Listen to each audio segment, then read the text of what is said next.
Hello students, good morning to everyone. तो आज अपन crash course की शुरुआत करेंगे और सबसे पहला चैप्टर जो देखेंगे अपन वो होगा प्लांट फिजियोलॉजी से। तो देखो, क्रैश कोर्स है तो इसमें अपन क्या करेंगे कि जो मोस्ट इंपॉर्टेंट टॉपिक्स है अपन सबसे पहले उसको सेलेक्ट करेंगे और जहां से मैक्सिमम प्रोबेबिलिटी है क्वेश्चंस आने के उन टॉपिक्स को पहले हम देखेंगे पूरे डिटेल में। तो चलो, पहला चैप्टर जो देखेंगे आज अपन, एक बहुत ही इंपॉर्टेंट टॉपिक है नीट के लिए, that is respiration in plants. Okay, तो शुरुआत करते हैं इस चैप्टर को। चलो, सबसे पहले अपन रेस्पिरेशन होता क्या है? जो भी आपने फूड को लिया है अपने बॉडी में, उससे हमें क्या चाहिए? एनर्जी चाहिए, है ना। तो respiration is nothing but oxidation of food materials to synthesise energy, that is respiration. अब रेस्पिरेशन में आप देखोगे एक टर्म यूज होता है हमेशा, सेलुलर। ये सेलुलर टर्म क्यों यूज होता है? क्योंकि रेस्पिरेशन होता कहाँ है? आपके माइटोकॉन्ड्रिया में। हर एक सेल्स के माइटोकॉन्ड्रिया में होता है। क्योंकि यह रेस्पिरेशन माइटोकॉन्ड्रिया के अंदर हो रहा है, that's why it is called as cellular respiration. क्योंकि यह सेल के अंदर हो रहा है, that's why it is called cellular respiration. तो रेस्पिरेशन को ऐसे डिफाइन कैसे करेंगे अपन? Oxidation of food material within the cell to release energy for ATP synthesis is called cellular respiration. अब जो कुछ फीचर्स अपन देखते हैं रेस्पिरेशन के, तो सबसे पहले आप जानते हो अपन रेस्पिरेशन को क्या बोलते हैं? It is an amphibolic process. मतलब जो ट्रेडिशनली पहले अपन क्या देखते थे कि रेस्पिरेशन को अपन कैटालिटिक प्रोसेस बोलते थे, बट बाद में अब देखते हैं अपन कि respiration is both catabolism plus anabolism. ठीक है, ये सबसे लास्ट टॉपिक है हमारा, देखेंगे कि why we call respiration as a catabolic pathway and why we call respiration as an anabolic pathway. Okay, तो यहां पे अपन देखेंगे क्योंकि respiration is both catabolism and anabolism, it is called amphibolic pathway. Okay, और सबसे पहला लाइन आपने definition में देखा कि रेस्पिरेशन में क्या हो रहा है? एनर्जी रिलीज होता है, that's why respiration is an exergonic process. Exergonic process means यहां पे एनर्जी रिलीज होता है। ओके, नाउ अगला टर्म जो आप देखोगे अपने एनसीईआरटी के बुक में, वो लिखा होगा रेस्पिरेटरी सबस्ट्रेट। सबस्ट्रेट किसको बोलते हैं? वो सारे कंपाउंड्स, है ना, जिनका अपन क्या करेंगे? ऑक्सीडेशन करेंगे during the process of respiration. All those compounds that are going to be oxidise in the process of respiration is called respiratory substrate. It might be carbohydrate, it might be proteins, it might be fat. Okay, but यहां पे ध्यान देने वाली बात क्या है? ये देखो, आप मान लो कि आपके पास कार्बोहाइड्रेट भी है आपके सेल में, प्रोटीन भी है, फैट भी है, तो बॉडी सबसे पहले किसको यूटिलाइज करेगा? नीट पॉइंट ऑफ व्यू से इंपॉर्टेंट टॉपिक है। आप देखो, कार्बोहाइड्रेट भी अगर आपके बॉडी में है, ठीक है, फैट भी है, प्रोटीन भी है ना, तो सबसे पहले बॉडी किसको as a preferred source use करेगा फॉर रेस्पिरेशन? हमेशा याद रखने का, सबसे पहले जो आपको यूज होता है that is carbohydrate. It is the most preferred substrate for respiration. अगर आपके बॉडी में कार्बोहाइड्रेट नहीं है, तब जो रेस्पिरेशन होगा किसका होगा? फैट्स का होगा। और मान लो कि फैट भी नहीं है आपके बॉडी में, तब किसका रेस्पिरेशन होगा? प्रोटीन का होगा तब, है ना। प्रोटीन इन द सेंस आप बोल सकते हो कि जब आप प्रोलॉन्ग्ड फास्टिंग कर रहे हो, जब आपके बॉडी में ना कार्बोहाइड्रेट बचा ना आपके बॉडी में फैट बचा, तब आपका बॉडी किसको ब्रेक करना शुरू करता है? प्रोटीन को, क्योंकि इसको एनर्जी तो चाहिए, सर्वाइव तो करना है, तो प्रोटीन को ब्रेक करना शुरू करता है। अब देखो, इस रेस्पिरेटरी सबस्ट्रेट के बेसिस पे अपन बोल सकते हैं दो टाइप के रेस्पिरेशन होते हैं। ठीक है, तो अपन देखते हैं दो टाइप के रेस्पिरेशन कौन कौन सा हो सकता है। ठीक है, देखो, अगर रेस्पिरेशन की बात करें तो किसके बेसिस पे देख रहे हैं? On the basis of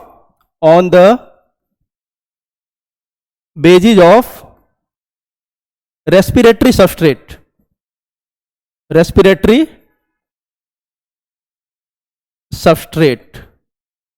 substrate के बेसिस पे अगर आप देखोगे तो रेस्पिरेशन को अपन दो पार्ट में डिवाइड कर सकते हैं। पहला कौन सा है? The first one is floating respiration. Floating respiration, ठीक है। And the second one is protoplasmic respiration. Okay, तो अगर अपन किसके बेसिस पे देखें? रेस्पिरेटरी सबस्ट्रेट के बेसिस पे देखें तो दो टाइप के आप रेस्पिरेशन है। क्या क्या है दो टाइप के? Floating and protoplasmic. जब आप, ठीक है, जब आप किसको? कार्बोहाइड्रेट और फैट को यूज कर रहे हो एज अ रेस्पिरेटरी सबस्ट्रेट, उस टाइप के रेस्पिरेशन को हम क्या बोलेंगे? Floating respiration, because carbohydrate and fats are circulating और floating inside the protoplasm, that's why this respiration is called floating respiration. Okay, आगे है आपका प्रोटोप्लाज्मिक। अब देखो, जब आप प्रोटीन को यूज करोगे, अगर अपन प्रोटीन को यूज कर रहे हैं एज अ रेस्पिरेटरी सबस्ट्रेट, उस रेस्पिरेशन को अपन क्या बोलेंगे? उसको बोलेंगे अपन protoplasmic respiration, because protein is the component of protoplasm. Okay, तो अगर प्रोटोप्लाज्म को अपन यूज कर रहे हैं एज अ रेस्पिरेटरी सबस्ट्रेट, तो वैसे रेस्पिरेशन को बोलेंगे प्रोटोप्लाज्मिक रेस्पिरेशन। अगर अपन किसको यूज कर रहे हैं? अगर कार्बोहाइड्रेट या फैट को यूज कर रहे हैं, that respiration is called floating respiration. Okay, now धीरे धीरे टॉपिक की तरफ आते हैं अपन। ये तो बेसिक्स है ना, जो आपके इंट्रोडक्शन है। धीरे धीरे चैप्टर के डेप्थ में आएंगे अपन और सारे पॉइंट्स को देखेंगे। अब देखो, जो रेस्पिरेशन होता है ना, ये दो टाइप के होते हैं रेस्पिरेशन। एक होता है एरोबिक और एक होता है आपका एनारोबिक। ठीक है, तो अपन देखते हैं टाइप्स ऑफ रेस्पिरेशन। जो मोस्ट कॉमन आप स्टडी करते हो, that is aerobic and anaerobic respiration. ठीक है, टाइप्स ऑफ रेस्पिरेशन। तो पहला सा आप जानते हो कि बहुत कॉमन सा है। पहला कौन सा है? Aerobic respiration. The second one is anaerobic respiration. Okay, अब देखो किसके बेसिस पे है aerobic respiration? The respiration which occurs in presence of oxygen is called aerobic, और जो ऑक्सीजन के एब्सेंस में होगा that respiration is called anaerobic respiration. Okay, जो ऑक्सीजन के प्रेजेंस में होगा that is called aerobic respiration, और जो ऑक्सीजन के एब्सेंस में होगा that is called anaerobic respiration. अब अगर आप एनाएरोबिक रेस्पिरेशन की बात करो तो इसी को अपन क्या बोल देते हैं कभी कभी? फर्मेंटेशन। ये कुछ अलग नहीं है, fermentation is aerobic respiration, anaerobic respiration. Okay, तो फर्मेंटेशन क्या आपका? एनाएरोबिक रेस्पिरेशन ही है ना। अब अगर देखोगे आप एरोबिक रेस्पिरेशन में और एनाएरोबिक रेस्पिरेशन में, तो कुछ बेसिक डिफरेंसेस क्या है? एरोबिक रेस्पिरेशन में सबसे तो पहला देखा आपने, यहां पे क्या होता है? यूज ऑफ ऑक्सीजन, है ना। यहां पे ऑक्सीजन का यूज नहीं होता है। दूसरी बात, यहां पे क्या होता है? Complete oxidation of food, complete oxidation of food materials. किसमें? एरोबिक रेस्पिरेशन में। और एनाएरोबिक की बात करें तो यहां पे होता है पार्शियल ऑक्सीडेशन। पूरी तरह से फूड का ऑक्सीडेशन यहां पे नहीं हो पाता है, पार्शियल ऑक्सीडेशन। अब देखो सिंपल सी बात है, अगर वहां पे कंप्लीट ऑक्सीडेशन हो रहा फूड का एरोबिक रेस्पिरेशन में, तो पक्की बात है यहां पे ज्यादा एनर्जी रिलीज होगा, है ना। जो कि देखेंगे अपन चैप्टर के लास्ट में आते आते कि यहां पे 36 या 38 एटीपी रिलीज होता है after one complete aerobic respiration. Okay, लेकिन जब आप एनाएरोबिक की बात करोगे तो एनाएरोबिक में you will get only 2 ATP molecules, क्योंकि यहां पे क्या हो रहा है? आपका पार्शियल ऑक्सीडेशन हो रहा है। तो जो ग्लूकोज के अंदर एनर्जी होता है ना, उसका लेस देन 7% एनर्जी ही यहां पे रिलीज हो पाता है। That's why in anaerobic respiration we only get 2 ATP, but in case of aerobic respiration we will get 36 और 38। ये 36 और 38 क्यों बोल रहा हूं, वो आते आते आप देखोगे लेक्चर जैसे जैसे आगे बढ़ेगा, you will get to know कि 36 और 38 क्यों बोल रहा हूं मैं। ठीक है, तो एरोबिक में अपन को याद रखना है कि there is complete breakdown और complete oxidation of food. That's why we are going to get how many ATPs? 36 और 38। But in case of anaerobic respiration you are going to get how many ATP? Only 2 ATP। और interesting बात क्या है? These 2 ATP are not going to be generated in alcoholic fermentation और lactic acid fermentation. मतलब यह जो 2 ATP है वह भी आपका फर्मेंटेशन के प्रोसेस के दौरान नहीं बनता है। यह ATP कौन सा है? जो ग्लाइकोलिसिस में अपन बनाएंगे। इस बात को भी अभी आगे समझते हैं अपन। ठीक है, तो इन शॉर्ट अपन ये बोल सकते हैं कि अपन पढ़ने के लिए ऐसा बोलते हैं, जब क्वेश्चन आएगा तो अपन बोलेंगे कि एनाएरोबिक रेस्पिरेशन में अपन को 2 ATP मिलता है। बट अगर एक्चुअल मैकेनिज्म को देखें तो यह 2 ATP एक्चुअली एनाएरोबिक रेस्पिरेशन में बनता नहीं है। कहां बनता है? ग्लाइकोलिसिस में ही बनता है ना। चलो अब डिटेल में आते हैं अपन एरोबिक रेस्पिरेशन एंड एनाएरोबिक रेस्पिरेशन के। ओके, अगर आप इक्वेशन देखो आप रेस्पिरेशन का, जो जनरलाइज इक्वेशन अपन लिखते हैं, क्या लिखते हो आप इक्वेशन में? अपन लिखते हैं C6H12O6, ये आपका ग्लूकोज है ना। इसमें अपन किसको लगाते हैं? ऑक्सीजन को, और हमें क्या मिलता है? CO2 plus H2O plus energy. अपन को यही मिलेगा, यही आपका जनरलाइज इक्वेशन है किसका, रेस्पिरेशन का। अगर बैलेंस करें तो यहाँ पे 6, यहाँ भी 6, यहाँ भी 6, है ना, ठीक है। तो ये आपका एक बैलेंस इक्वेशन हो गया रेस्पिरेशन का। मीन्स रेस्पिरेशन में क्या हो रहा है, फूड का हम ऑक्सीडेशन कर रहे हैं, तो हमें क्या क्या क्या मिलेगा, CO2 H2 और एनर्जी, और इसी एनर्जी का अपन यूज करते हैं ATP सिंथेसिस के लिए, और वह जो एनर्जी आएगा आपका उसको हम डिफरेंट मेटाबॉलिज्म प्रोसेस में यूज करेंगे, whether it is movement, transport, है ना, रिप्रोडक्शन, मेटाबॉलिज्म, मतलब इस ATP का यूज होता है, एनर्जी का यूज होता है, ठीक है। तो अब अपन धीरे धीरे डिटेल में देखते हैं कि एरोबिक रेस्पिरेशन क्या है और एनएरोबिक रेस्पिरेशन क्या है। जो हमें ज्यादा फोकस करना है दैट इज एरोबिक रेस्पिरेशन पे फोकस करना है, ठीक है। एनएरोबिक सबसे लास्ट में आपको बता दूंगा, बहुत सिंपल है। एरोबिक रेस्पिरेशन के पूरे प्रोसेस को अपन बहुत डिटेल में देखेंगे, ठीक है। चलो अब देखो, आगे देखोगे एरोबिक रेस्पिरेशन अपन देखेंगे। तो एरोबिक रेस्पिरेशन या एनएरोबिक रेस्पिरेशन की बात करो, दोनों जगह आप एक चीज कॉमन देखोगे। क्या कॉमन देखोगे आप, कॉमन यह होगा कि whether it is aerobic respiration और इट इज एनएरोबिक रेस्पिरेशन, जो सबसे पहला पाथवे हो, है ना, वो कौन सा होगा आपका, हमेशा ग्लाइकोलाइसिस। क्या होगा, ग्लाइकोलाइसिस। तो अपन अभी शुरुआत कर रहे हैं किसका, मेनली पहले देख रहे हैं अपन एरोबिक रेस्पिरेशन। तो देखो जो ग्लाइकोलाइसिस है कॉमन पाथवे है, कॉमन पाथवे मतलब कॉमन किसका, common pathway of aerobic and anaerobic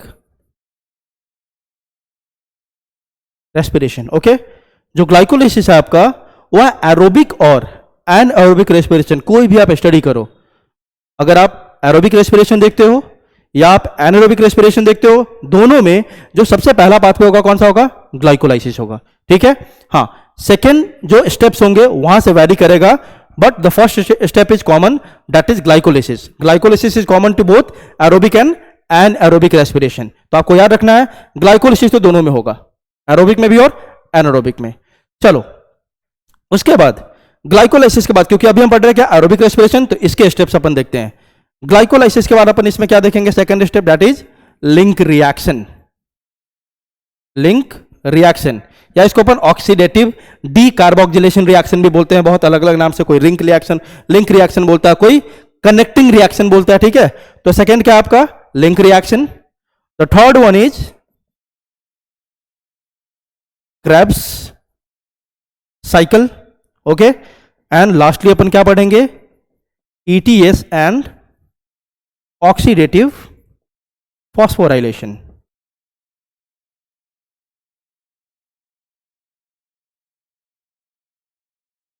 अब एक चीज देखो, यहां पे एक टर्म यूज किया मैंने, ऑक्सीडेटिव फॉस्फोराइलेशन।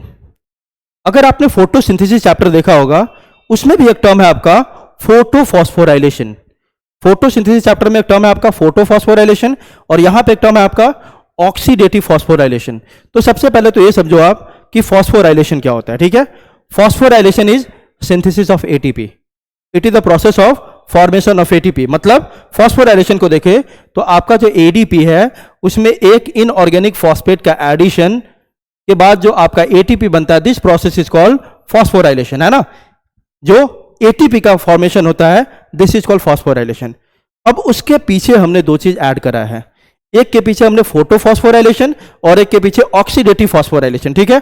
फोटोफॉस्फोराइलेशन मतलब इन द प्रोसेस ऑफ फोटोसिंथेसिस हम बोलते हैं फोटोफॉस्फोराइलेशन। क्यों बोलते हैं, क्योंकि वहां पे ये सारा प्रोसेस के लिए, मतलब फॉर्मेशन ऑफ ATP के लिए जो एनर्जी मिलती है कहां से मिलती है, लाइट से मिलती है, that's why that process is called photophosphorylation. और यहां पे जो सारा ये एनर्जी प्रोड्यूस होगा इस रिएक्शन को कैरी आउट करने के लिए, यह एनर्जी कहां से मिलेगा आपको, ऑक्सीडेशन रिडक्शन रिएक्शन से, क्योंकि ऑक्सीडेशन से मिल रहा है energy, that's why it is called oxidative phosphorylation.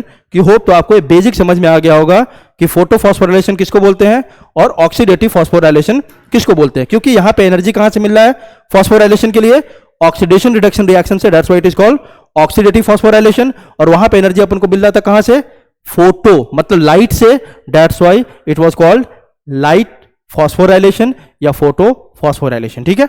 अब देखो, अपन एक एक करके सारे स्टेप्स को देखेंगे। पहले ग्लाइकोलाइसिस को देखेंगे, फिर लिंक रिएक्शन को देखेंगे, फिर अपन क्रेब्स साइकिल को देखेंगे, फिर अपन एटीएस एंड ऑक्सीडेटिव फॉस्फोराइलेशन को देखेंगे। ठीक है, तो बहुत ध्यान से, जो मैक्सिमम क्वेश्चंस पिक होते हैं नीट में इस सेक्शन से आपको पिक होगा, है ना। ये चारों पांचों जो सेक्शन है आपका, उसको बहुत ध्यान से देखो आप, एक एक करके देखिए। देखते हैं अपन, पहला क्या देखेंगे अपन, ग्लाइकोलाइसिस। तो देखो सारे रिएक्शन में आपको ध्यान क्या क्या देना है नीट पॉइंट ऑफ व्यू से। पहला चीज, लोकेशन कहां है इनका, है ना, ये सारे प्रोसेस हो कहां रहे हैं। तो सबसे पहले देखो ग्लाइकोलाइसिस की बात करें तो वेदर इट इज यूकैरियोट और प्रोकैरियोट, दोनों में कहां होगा, साइटोसोल या साइटोप्लाज्म, है ना। वेदर इट इज प्रोकैरियोट और यूकैरियोट, दोनों में ग्लाइकोलाइसिस कहां होगा, साइटोप्लाज्म में या साइटोसोल में। बहुत ध्यान से याद रखने का इस चीज को। लिंक रिएक्शन ये कहां होता है, माइटोकॉन्ड्रियल मैट्रिक्स, ये कहां होगा, माइटोकॉन्ड्रियल मैट्रिक्स, इसका लोकेशन। ठीक है, अगर बात करें क्रेब्स साइकिल की, सेम आपका माइटोकॉन्ड्रियल मैट्रिक्स। ओके, अब देखते हैं ईटीएस एंड ऑक्सीडेटिव फॉस्फोराइलेशन, ये कहां होगा, inner membrane of mitochondria, inner membrane of mitochondria. तो you have to remember this, है ना, लोकेशन बहुत इंपॉर्टेंट है। तो ग्लाइकोलाइसिस साइटोसोल में, link reaction in Krebs cycle mitochondrial matrix में, और आपका एटीएस एंड ऑक्सीडेटिव फॉस्फोराइलेशन, क्योंकि इसके जो सारे कॉम्प्लेक्सेस है कहां पे रिलेटेड, कहां पे लोकेटेड है आपका, इनर मेम्ब्रेन ऑफ माइटोकॉन्ड्रिया, तो यहां पे होंगे सबके सब। ठीक है, तो लोकेशन आपको याद रखना है। चलो आगे देखो ग्लाइकोलाइसिस, क्योंकि देखो टाइम खराब नहीं करना अपन को, हमें क्या करना है, क्रैश कोर्स है, एक चैप्टर को हमें एक दिन में खत्म करना है। तो देखो आप ग्लाइकोलाइसिस का फ्लो चार्ट है जो आपके एनसीईआरटी बुक में दिया हुआ ऑलरेडी, है ना, इसको जल्दी जल्दी देखते हैं अपन। देखो सबसे पहले सबस्ट्रेट क्या होता है, सबसे पहला क्या बताया था मैंने, जो फेवर्ड सबस्ट्रेट होगा हमेशा कौन होगा, ग्लूकोज, है ना। और भी चीज ले सकते हैं अपन, फैट ले सकते हैं, प्रोटीन ले सकते हैं, बट जो प्रेफर्ड होता है क्या होता है, ग्लूकोज होता है। तो अपन देख रहे हैं, पहले हमने क्या लिया, ग्लूकोज लिया, ठीक है, उसको हमने कन्वर्ट किया। देखो सारे एंजाइम्स के नाम है, आप याद करोगे, ये बताने की जरूरत नहीं है, एंजाइम के नाम आपको याद करना होगा। ठीक है, प्रोडक्ट आपको याद करना होगा, प्लस क्या क्या आपको ध्यान रखना है, कहां कहां पे एटीपी रिलीज हो रहा है और कहां कहां पे एटीपी क्या हो रहा है, यूटिलाइज हो रहा है ना। You have to remember this very carefully, क्या है कि कहां पे एटीपी रिलीज हो रहा है और कहां पे एटीपी यूटिलाइज हो रहा है। ठीक है, चलो देखते हैं। ग्लूकोज से क्या बनाया हमने, ग्लूकोज 6 फॉस्फेट, वहां से बना फ्रक्टोज, मतलब ये क्या हो गया, आइसोमेरेज, क्योंकि एंजाइम देखो क्या लिखा है, फॉस्फो ग्लूकोज आइसोमरेज। तो आइसोमरेज जैसे ही आ गया मतलब ये आइसोमर बनाएगा, तो बन गया आपका फ्रक्टोज 6 फॉस्फेट। इसमें लगा देखो फॉस्फो फ्रक्टोकाइनेज। अब एक ट्रिक बता दूं आपको मैं, जहां पे भी ये सब लिखा होगा फॉस्फो फ्रक्टोकाइनेज, है ना, या जहां पे भी आइसोमरेज होगा, आइसोमरेज जहां होगा वहां पे आइसोमर बनेंगे, काइनेज जहां पे होगा ना वहां समझ जाना कि एटीपी या एडीपी जरूर इन्वॉल्व होगा। ये याद रखने का एक तरीका है कि जहां पे भी काइनेज होगा पक्की बात है वहां पे एटीपी एडीपी इन्वॉल्व होगा, और जहां पे आइसोमरेज होगा वहां पे क्या बनेंगे, आइसोमर। तो देखो आप यहां पे क्या है, पहले हेक्सोकाइनेज, काइनेज है ना, देखो आप एटीपी एडीपी यहां पे इन्वॉल्व है, एटीपी से क्या बन रहा है, एडीपी, मतलब कि यहां पे एटीपी का यूटिलाइजेशन हो रहा है स्टेप नंबर 1 में। चलो आगे देखते हैं, फिर इससे बन गया आपका क्या, ग्लूकोज 6 फॉस्फेट। हुआ कुछ नहीं, देखो आप हुआ क्या, एटीपी से एडीपी बना ना, अब एडीपी बनेगा तो यहां पे क्या निकलेगा, एक इनऑर्गेनिक फॉस्फेट, या इनऑर्गेनिक फॉस्फेट बस आके ग्लूकोज में ऐड हो गया, और किस पोजीशन पे ऐड होगा, 6 नंबर पोजीशन पे। अगर इसके कार्बन स्केलेटन को देखें तो सी सी सी, ये देखो 6 हो गए, और छठा नंबर पे आके बस कौन ऐड हो गया, फॉस्फेट, जो फॉस्फेट यहां पे निकला था। सिंपल सी बातें है, तो ग्लूकोज से बन गया ग्लूकोज 6 फॉस्फेट। अगला क्या, फॉस्फो ग्लूकोज आइसोमेरेज एंजाइम इस पे एक्ट करेगा, बन जाएगा फ्रक्टोज 6 फॉस्फेट। कुछ चेंज नहीं हुआ, ग्लूकोज से बन के क्या बना, fructose, that is an isomer of glucose. आगे देखो अब क्या लगा, फॉस्फो फ्रक्टोकाइनेज, फिर से काइनेज लगा ना, फिर से एटीपी इन्वॉल्व होगा कहीं ना कहीं, एटीपी से क्या बना आपका एडीपी, मतलब यहां पे भी क्या निकला, एक इनऑर्गेनिक फॉस्फेट, और यह इनऑर्गेनिक फॉस्फेट आके ऐड हो गया यहां पे। ठीक है, अब देखो इसके बाद 2 प्रोडक्ट बना है यहां पे, कौन कौन सा आपका, GLAP, एक इसको क्या बोलते हैं अपन, इसको बोलते हैं फॉस्फोग्लिसराइड, है ना, फॉस्फोग्लिसरैल्डिहाइड, और ये आपका डाई हाइड्रोक्सी एसीटोन फॉस्फेट। ठीक है, ये दोनों बना, और दोनों क्या है, इंटर कन्वर्टिबल है, एक दूसरे में कन्वर्ट कर सकते हैं इसको अपन। ठीक है, तो अगले स्टेप में क्या किया हमने, दोनों को कन्वर्ट कर लिया इसमें 1,3 बाइफॉस्फोग्लिसरेट में। क्यों, देखो क्योंकि ये फ्लो चार्ट है, आपको रिमेंबर करना होगा, आपको देखना होगा, और इसमें ध्यान बस यही देना है कि किस स्टेप में एटीपी का यूटिलाइजेशन हो रहा है और कहां पे एटीपी रिलीज हो रहा है। होप आप इसको याद कर लोगे। ठीक है, इसमें टाइम खराब नहीं करते हैं। हाँ, यहां देखो स्टेप नंबर 1 और 3 में आपका एटीपी का यूटिलाइजेशन हो रहा है, एटीपी यूज्ड। तो इस फेज को अपन बोलते हैं, क्या बोलते हैं, इन्वेस्टमेंट फेज। क्या बोलते हैं,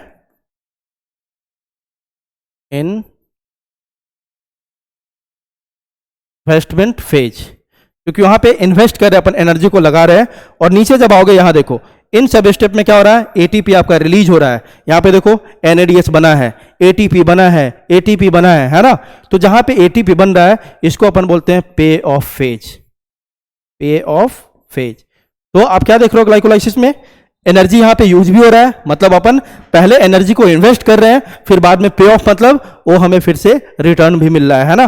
तो अपन याद क्या रखना है यहाँ पे, पहली चीज कितने एटीपी यूज हुए, अपन सारा का एटीपी का जो मेनली हमें समझाना है यहाँ पे इस क्रैश कोर्स में, आपको यह बताना है मेरे को कि एटीपी जो बैलेंस शीट है आपका, है ना, कि कहां पे कितने एटीपी यूज हो रहा है, कहां पे रिलीज हो रहा है, वह पूरा जो आपका बही खाता है ना, हिसाब किताब, उसको हमें बहुत क्लियर समझना होगा। देखो यहां पे एटीपी यूज देखते हैं अपन, एटीपी यूज्ड कितने हैं, 2। आप देख सकते हो स्टेप नंबर 1 एंड 3 में क्या हुआ, एटीपी यूज हुआ। उसके बाद देखो एटीपी रिलीज्ड, रिलीज का अगर देखें अपन तो आप देखोगे इसमें से कितने एटीपी रिलीज हो रहे हैं, 2 यहां पे है, 2 यहां पे है, मतलब टोटल एटीपी रिलीज कितना है, 4। एनएडीएच का देख लेते हैं अब, एनएडीएच रिलीज्ड, देखो तो एनएडीएच हुआ क्या, बिल्कुल हुआ है। यहां पे कितने एनएडीएच, 2 एनएडीएच भी आपका रिलीज हुआ, तो 2 एनएडीएच रिलीज हुआ। तो ग्लाइकोलाइसिस का हिसाब किताब हो गया। ठीक है, क्या हो गया हिसाब किताब, अगर आप देखोगे तो देखते हैं, देखो glycolysis, ATP used 2, ATP released 4, है ना। तो नेट एटीपी अपन निकालेंगे अब कि नेट एटीपी हमें मिल कितना रहा है ना। तो नेट एटीपी रिलीज कितना होगा, 4 - 2 = 2, क्योंकि टोटल 4 बना एटीपी, बट 2 इसमें यूटिलाइज हो चुका है ऑलरेडी पहले, है ना। तो नेट एटीपी आपको कितना मिल रहा है, बस 2 एटीपी मिल रहा है नेट, है ना। अब आगे देखो, 2 हमें क्या मिला था, एनएडीएच भी मिला था, 2 हमें एनएडीएच भी मिला था। ठीक है, और आपको बेसिक ये पता होना चाहिए कि अगर अपन एक एनएडीएच को तोड़ते हैं एटीपी में तो हमें 3 एटीपी मिलता है, अगर एक एफएडीएच को अपन ब्रेक करते हैं तो हमें 2 एटीपी मिलता है। ठीक है, तो इस कोरिलेशन को आपको याद रखना होगा, एक एनएडीएच को ब्रेक करते हैं अपन तो कितने एटीपी, 3 एटीपी, और एक एफएडीएच को ब्रेक करते हैं तो कितने, 2 एटीपी। और ये प्रोसेस हो कहां रहा है, साइटोप्लाज्म में। You have to remember all these things. ठीक है, तो हमने ग्लाइकोलाइसिस देख लिया, and glycolysis is common to both aerobic and aerobic respiration. ये ग्लाइकोलाइसिस का पूरा समरी हो गया आपका, है ना, जो बैलेंस शीट है। चलो आगे बढ़ते हैं। अगला प्रोसेस क्या होगा आपका, लिंक रिएक्शन, है ना। अगला क्या है, लिंक रिएक्शन, उसको देखते हैं अपन। चलो लिंक रिएक्शन में क्या होगा, जो पाइरूवेट हमने क्या बना लिया ग्लाइकोलाइसिस का, आपने एंड प्रोडक्ट देखा होगा, क्या बनता है आफ्टर ग्लाइकोलाइसिस, ग्लाइकोलाइसिस के एंड में क्या मिलता है आपको, पाइरूवेट। और कितने मॉलिक्यूल्स मिलते हैं, 2 मॉलिक्यूल्स ऑफ पाइरूवेट। एक ग्लाइकोलाइसिस के बाद you will get 2 molecules of pyruvate. और क्योंकि यहां पे जो आपका देखो ग्लूकोज कितने कार्बन का है, 6 कार्बन, और जो पाइरूवेट मिलता है कितने कार्बन का, 3 कार्बन। क्यों 3 कार्बन कैसे हो गया भाई, क्योंकि ये ग्लूकोज 2 मॉलिक्यूल्स में टूट गया। ग्लूकोज कितने मॉलिक्यूल्स में टूटा, 2 मॉलिक्यूल्स, है ना, 3 carbon each, that's why we get pyruvate, या पाइरूविक एसिड भी बोल सकते हैं अपन। ठीक है, तो after glucose you will, after glycolysis you will get 2 molecules of pyruvic acid, 3 carbon of each, है ना। ठीक है, तो आपको याद रखना ग्लूकोज के बाद, ग्लाइकोलाइसिस के बाद आपको 2 मॉलिक्यूल्स मिल जाएंगे किसके, पाइरूविक एसिड के। चलो अब आगे बढ़ते हैं अपन।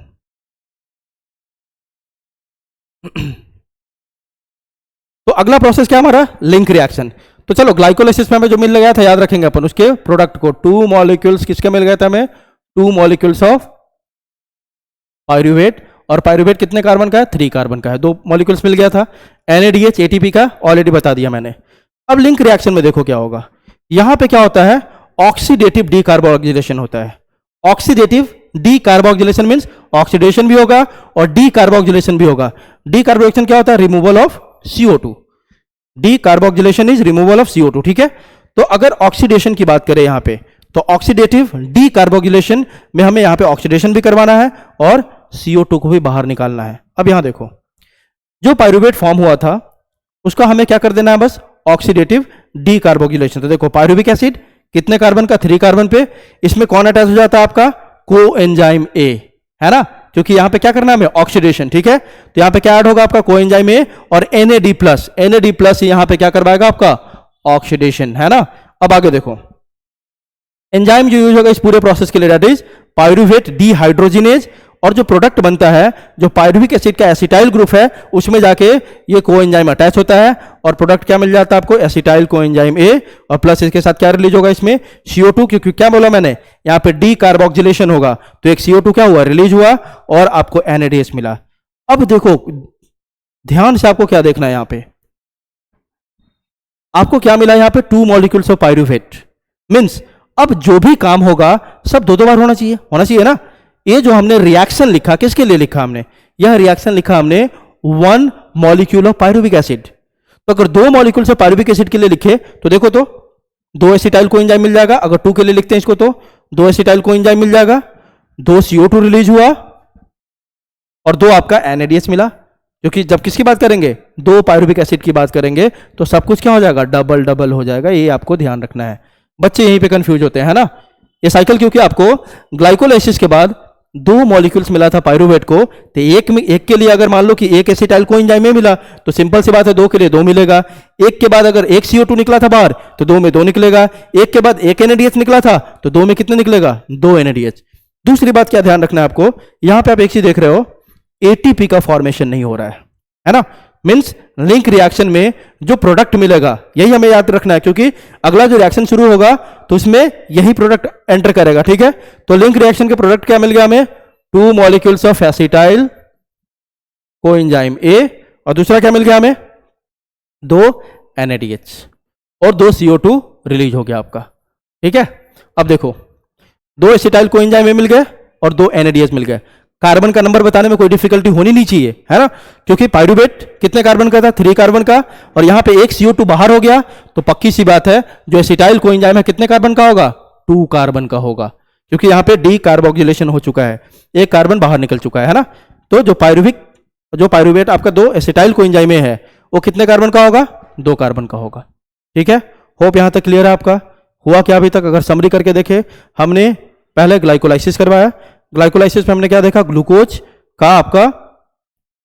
आपका क्या होगा, टूटेगा और क्या बनाएगा आपका finally 2 molecules of pyruvate. 2 molecules of pyruvate में कितने कितने कार्बन के होंगे, दोनों 3-3 कार्बन के। वह आपका पायरुवेट कहां एंटर करेगा, लिंक रिएक्शन में, है ना।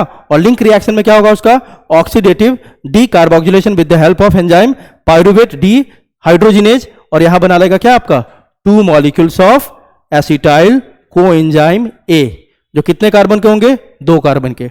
अब देखो यह एसिटाइल कोएंजाइम ए कहां एंटर करेगा, अगले रिएक्शन में, that is called Krebs cycle. देखो ये जो एसिटाइल कोएंजाइम ए है ना, इसको अपन कनेक्टिंग लिंक बोलते हैं, किसके बीच में, ग्लाइकोलाइसिस एंड क्रेब्स साइकिल के बीच में। क्योंकि ये ग्लाइकोलाइसिस के बाद जो मिला था हमें पायरुवेट, उससे हमें जनरेट हुआ क्या, एसिटाइल कोएंजाइम ए, और यही एसिटाइल कोएंजाइम कहां एंटर करेगा, क्रेब्स साइकिल में। That's why acetyl coenzyme A is called connecting link between glycolysis and Krebs cycle. इस बात को आप याद रखोगे, ठीक है। अब आगे बढ़ते हैं, इसको लेकर आगे बढ़ेंगे अपन किसमें, क्रेब्स साइकिल में, ठीक है। चलो क्रेब्स साइकिल में आते हैं।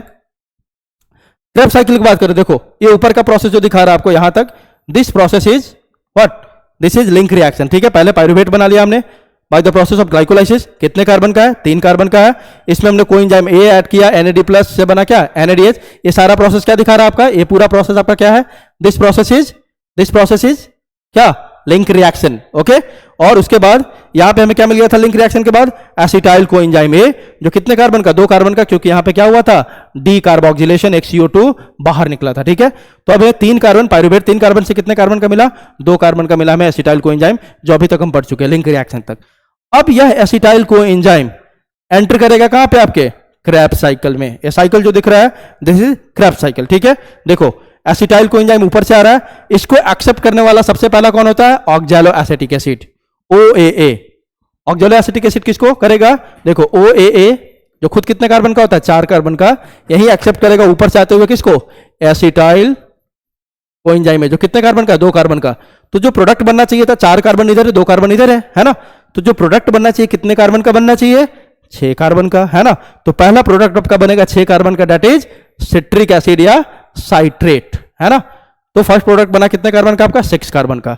अब यहां पे देखो फिर से साइकिल में आ गए, साइकिल तो आपको याद करना होगा। यहां पे अपन को क्या देखना है, कि यहां पे ये देखना है कि कहां कहां पे एटीपी का फॉर्मेशन हो रहा है, कहां पे एनएडीएच का फॉर्मेशन हो रहा है, कहां पे एफएडीएच का फॉर्मेशन हो रहा है। ठीक है, तो चलो देखते हैं।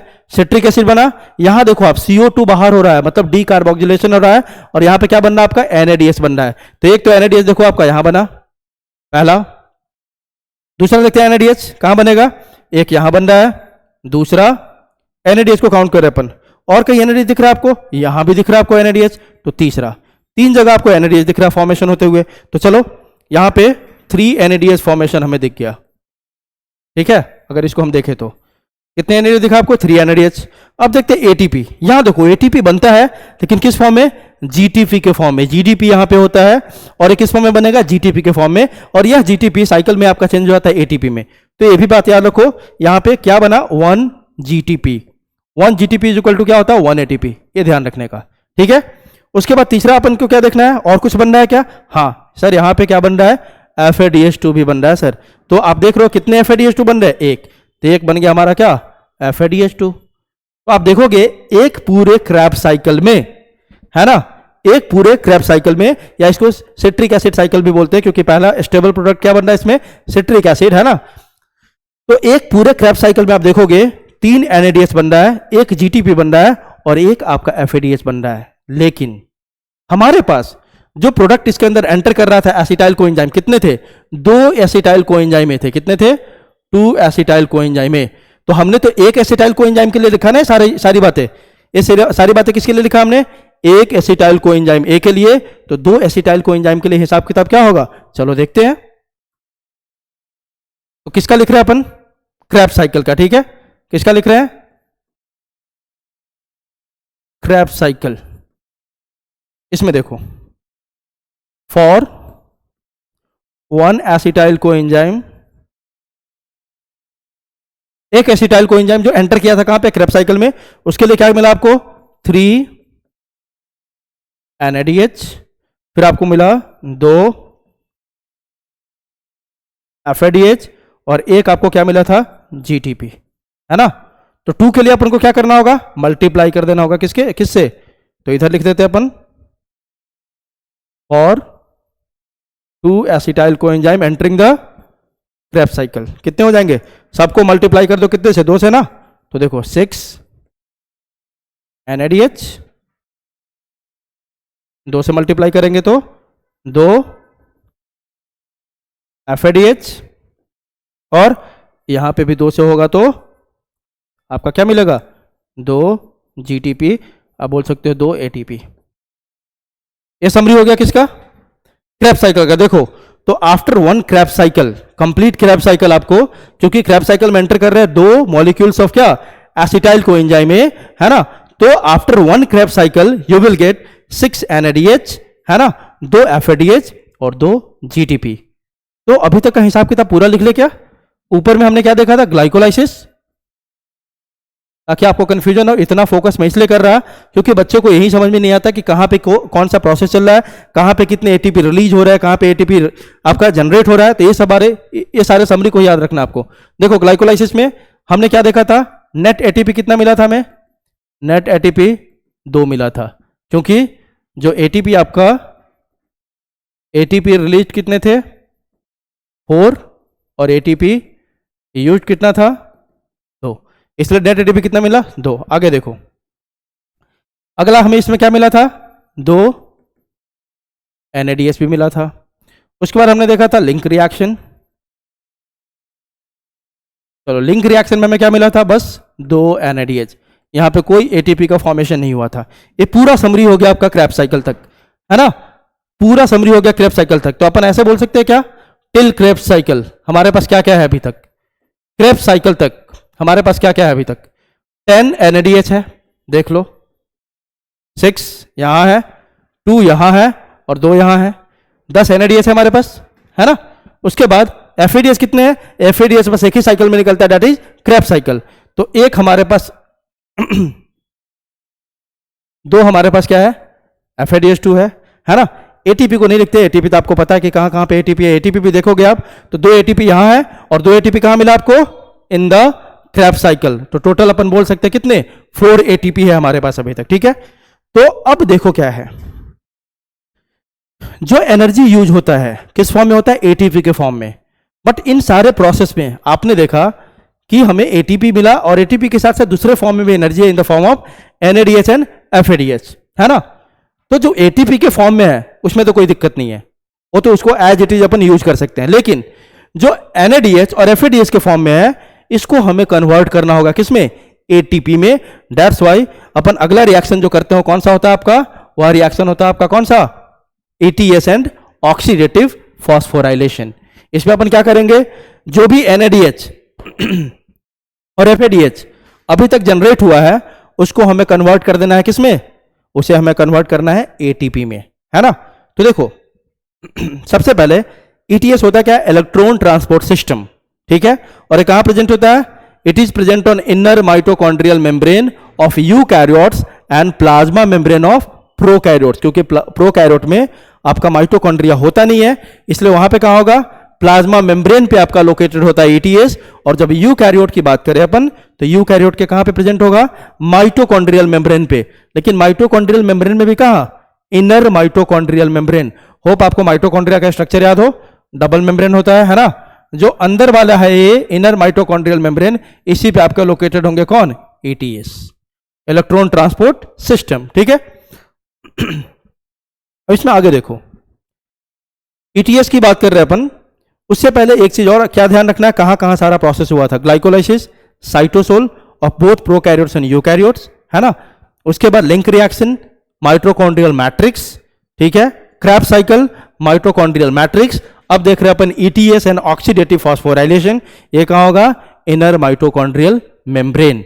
तो चलो कन्वर्ट करते हैं, जितना हमें अभी तक जितना एटीपी मिला था, सॉरी जितना हमें एनएडीएस मिला था और जितना एफएडीएस मिला था, उन सबको अपन किस में कन्वर्ट करते हैं, अब एटीपी में कन्वर्ट करते हैं, ठीक है।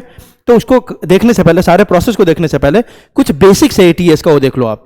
यहां पे देखो, इलेक्ट्रॉन कैरियर्स ऑफ ईटीएस, जो इलेक्ट्रॉन को कैरी करेगा, देखो नाम ही क्या, इलेक्ट्रॉन ट्रांसपोर्ट सिस्टम, मतलब इलेक्ट्रॉन को ट्रांसपोर्ट करेगा, ठीक है, to carry out the process of oxidation, है ना।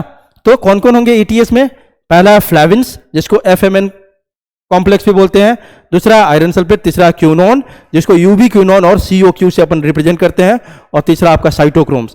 एक बहुत इंपॉर्टेंट क्वेश्चन है यहाँ पे, देखो साइटोक्रोम्स आपके बुक में जो एनसीईआरटी में दिया हुआ है बहुत प्रॉपर सीक्वेंस में नहीं है, तो वहां पे बच्चे उस जो देखते हैं फ्लो चार्ट को वहां पे कंफ्यूज होते हैं। साइटोक्रोम्स में भी एक सीक्वेंस है इलेक्ट्रॉन के फ्लो को, देखो पहले इलेक्ट्रॉन साइटोक्रोम बी, फिर साइटोक्रोम C1, फिर साइटोक्रोम C, फिर cytochrome A and finally cytochrome A3।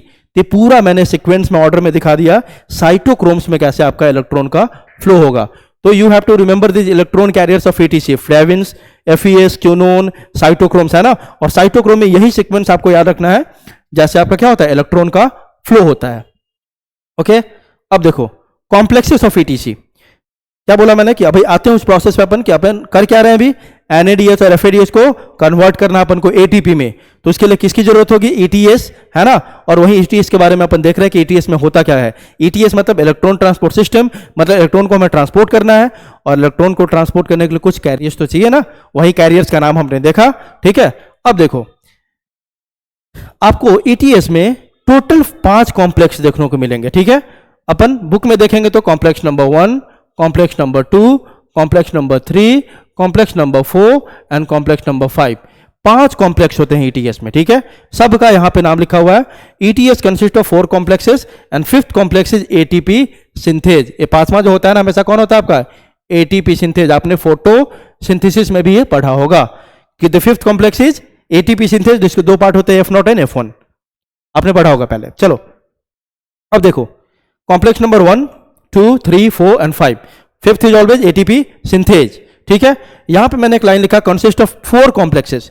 Sir यहां तो 5 है ना, तो आपने 4 ही क्यों लिखा, ये समझ जाओगे अब अभी आप। क्योंकि देखो अपन को 2 चीज को कन्वर्ट करना है एटीपी में, एनएडीएच को कन्वर्ट करना है प्लस एफएडीएच को कन्वर्ट करना है। तो आप देखोगे एनएडीएच पाथ में इनमें से एक कॉम्प्लेक्स नहीं होगा, तो टोटल 4 ही बच गया ना। मान लो एनएडीएच में कौन नहीं होगा, मान लो कि ए नहीं है, मान लो सेकंड नहीं है ना, समझने के लिए। जैसे आप देखोगे एफएडीएच में 1 नहीं होता है, एफएडीएच में कौन नहीं होता है, 1 नहीं होता है। तो अगर एफएडीएच में 1 नहीं है तो एफएडीएच में कौन कौन है, 2, 3, 4, 5। तो एक साथ कितने हो गए एक बार में, 4 ही हुए ना, है ना। 5th मतलब इसलिए हम 4 लिखते हैं कि ETS कंसिस्ट ऑफ 4 कॉम्प्लेक्सेस, क्योंकि NADH पाथवे अलग होगा, FADH पाथवे अलग होगा। गोल एक ही हमारा कि हमें कन्वर्ट करके क्या बनाना दोनों को, ATP। लेकिन जो कॉम्प्लेक्स नंबर 1 होता है it is not part of FADH pathway.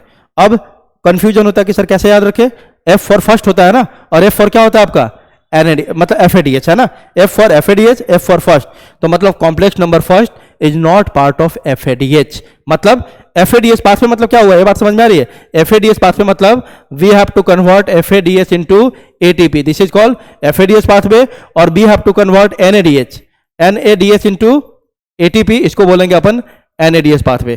तो FADH पाथ का कौन कौन सा होगा कॉम्प्लेक्स? FADH पाथ में आपका होगा complex number 2, complex number 3, complex number 4 and complex number 5। Similarly NADH में कौन सा होगा आपका? NADH में आपका होगा 1, 3, 4 एंड 5। मतलब FADH पाथवे का, NADH पाथवे का कौन हिस्सा नहीं है आपका? Complex number 2। इसको आपको याद रखना है। FADH पाथवे का हिस्सा कौन नहीं है? कॉम्प्लेक्स नंबर 1 हिस्सा नहीं है उसका। मतलब FADH पाथवे में कौन कौन होंगे? Complex number 2, 3, 4 and 5। इसी तरह NADH पाथवे का हिस्सा कौन नहीं है? कॉम्प्लेक्स नंबर 2, इसलिए इसमें कौन होगा? 1, 3, 4 and 5। Hope you got it. अब देखो सबका नेमिंग है यहाँ पे जो आपके NCERT में दिया हुआ है। जब आप उसको इलेक्ट्रॉन के मूवमेंट को देखोगे तो एक फ्लो चार्ट दिया हुआ वहां पे। कॉम्प्लेक्स 1 का नाम क्या है? ये आप याद कर लोगे, FMN, NNH, NADH, डिहाइड्रोजिनेज, है ना, लिख भी दिया मैंने, not part of FADH pathway. Complex 2 जिसको बोलते हैं अपन, नाम यहाँ पे लिखा हुआ है ना, FADH डिहाइड्रोजिनेज या succinate dehydrogenase, not part of NADH pathway.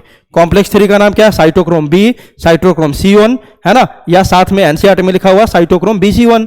और कॉम्प्लेक्स 4 का नाम दिया हुआ साइटोक्रोम C ऑक्सीडेज। इसमें कौन कौन आ जाते हैं? Cyto A, cytochrome B, A3 cytochrome, और इसमें 2 कॉपर सेंटर होते हैं। किसमें? कॉम्प्लेक्स नंबर 4 में। ये आपको कॉम्प्लेक्स के नेम NCERT में उस फ्लो चार्ट में दिया हुआ है, तो याद रखना जरूरी है आपके लिए, ठीक है। और 5th कॉम्प्लेक्स तो हमेशा आप जानते हो कौन होगा? ATP synthase. तो अभी तक हमने क्या देखा ETS में? ETS में हमने देखा कुछ इलेक्ट्रॉन कैरियर्स होते हैं, प्लस कुछ उसमें कॉम्प्लेक्सेस होते हैं, और सारे कॉम्प्लेक्स का नाम हमने देख लिया, है ना। एक सारे कॉम्प्लेक्स क्या है? वही इलेक्ट्रॉन कैरियर्स है। देखो FMN आ गया यहाँ पे भी, ठीक है। सबके नाम आप याद रखोगे। सिंपल में समझने के लिए जब हम आगे अभी जो भी डिस्कस करेंगे उसमें सीधा यूज करूंगा मैं कॉम्प्लेक्स नंबर 1, 2, 3, 4, नेम आप देख लोगे, ठीक है। चलो, और फोकस क्या रखना है यहाँ पे? याद रखने वाली बात क्या है? एक ही बात है याद रखना आपको कि जो कॉम्प्लेक्स 1 है it is not part of FADH pathway, और जो कॉम्प्लेक्स 2 है it is not part of FADH pathway. इस बात को आप याद रखोगे, ठीक है। इसके अलावा, इन सारे कॉम्प्लेक्स के अलावा 2 इलेक्ट्रॉन मोबाइल कैरियर्स भी होते हैं।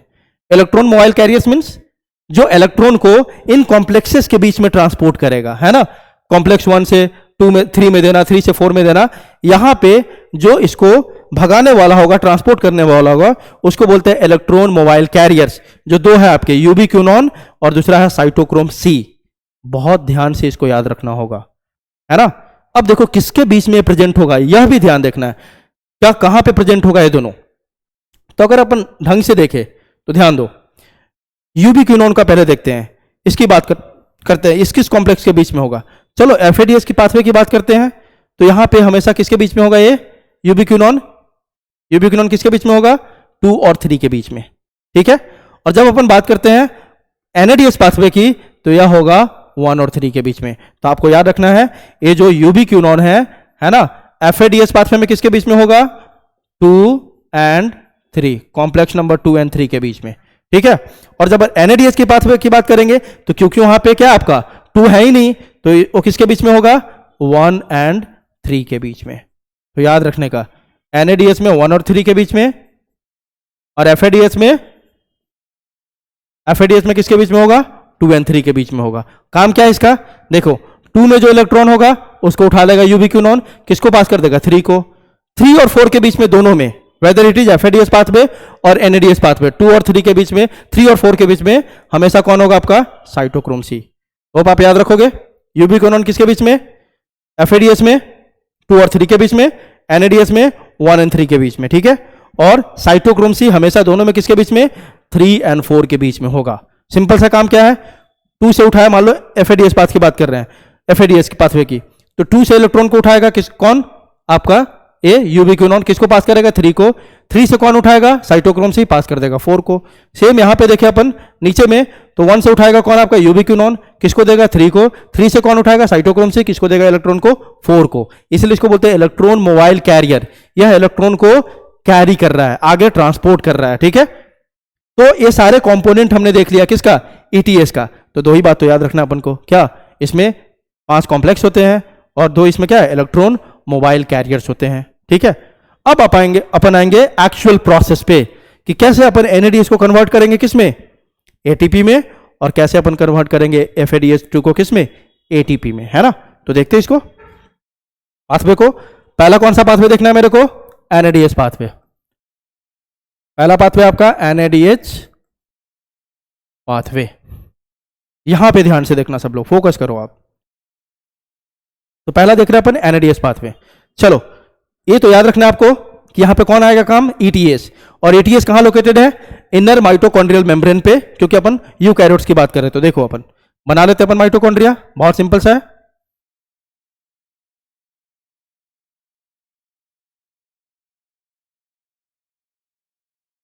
अब देखो आप, दिस इज, ध्यान से देखो, बहुत बहुत सिंपल है, outer membrane of mitochondria, this is inner membrane. दोनों के बीच के स्पेस को अपन क्या बोलते हैं आपको पता है, दिस स्पेस इज कॉल्ड, इस स्पेस को क्या बोल सकते हो आप, peri mitochondrial space, peri mitochondrial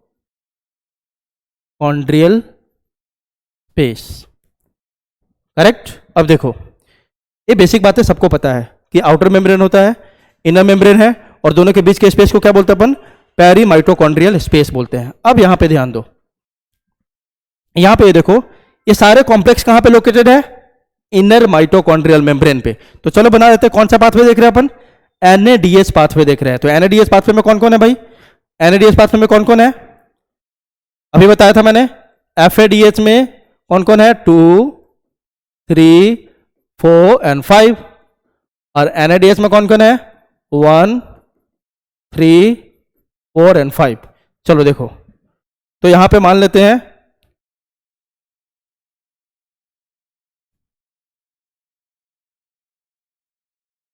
अपन कॉम्प्लेक्स 1,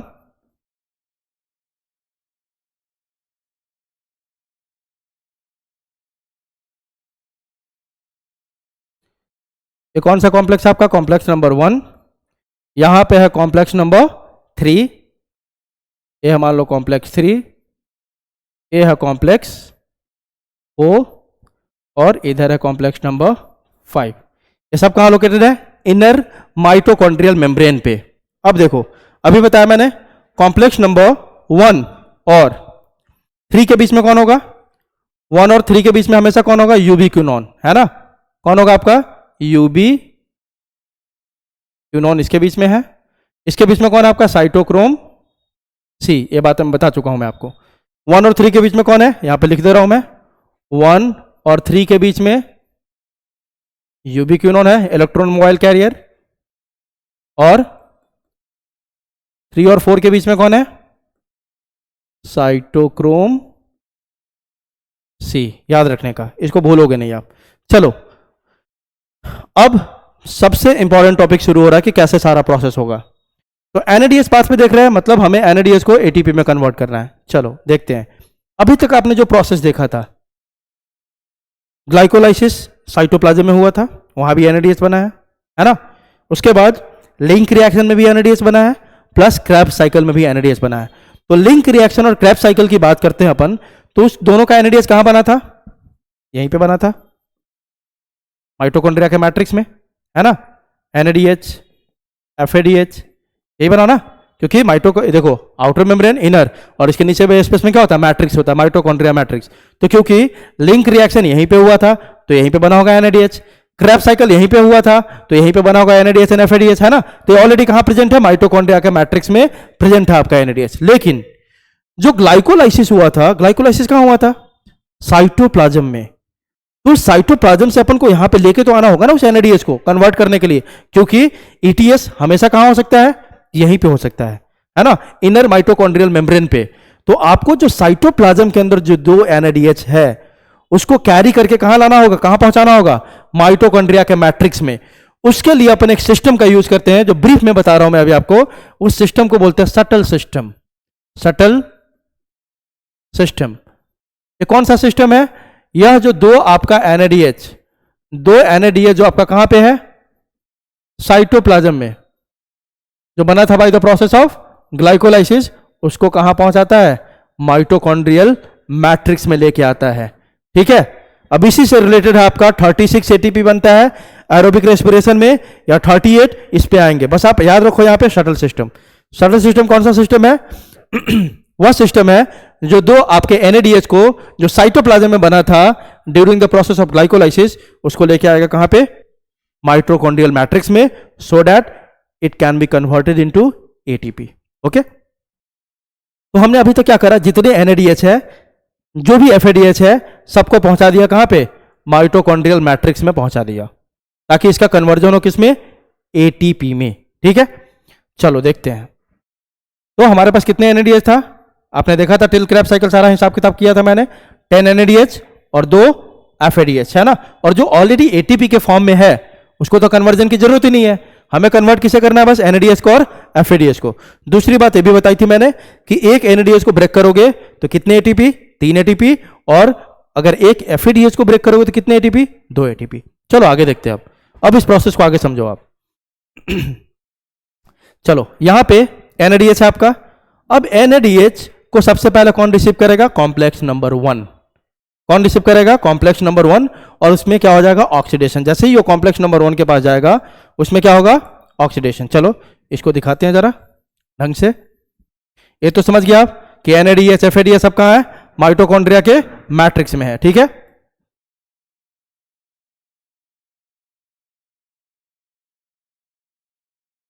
चलो देखो इधर,